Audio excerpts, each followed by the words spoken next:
কি রে দিদি, তুই এখনো লোটে মাছের মতো পড়ে আছিস? যা তাড়াতাড়ি রান্নাটা কর, আমি তো কতগুলো জামা কাপড় নামিয়েছি কাচার জন্য। ঘাড়ে খুব ব্যথা হচ্ছে রে, তুই একটু রান্নাটা কর না। অমনি শরীর খারাপ হয়ে গেল না? তা কি হচ্ছে শুনি? ছেড়ে রান্নার দায়িত্বটা তো এখন আমার ঘাড়ে এসে পড়বে। আইডিয়া। ঠিক আছে, তুই রেস্ট নে, আমি দেখছি কি করা যায়। কি গো, তুমি শুয়ে আছো যে?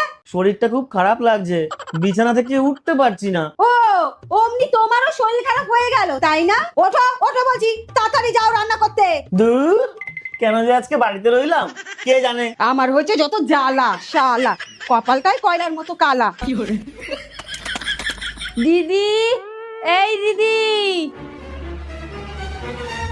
কি যুগ পড়লো মাইরি, এখনকার মানুষ ধন্যবাদটুকুও দেয় না। কেন, কি হয়েছে? পুরো 20 মিনিট ধরে দিদির ঘা টিপলাম, আর শেষে একবারও ধন্যবাদ যাপন করলো না।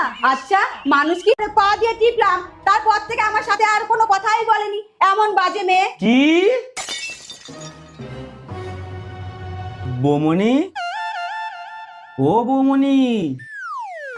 দেখো এমন ভাবে শুয়ে আছে, মনে হচ্ছে কিচ্ছু জানে না।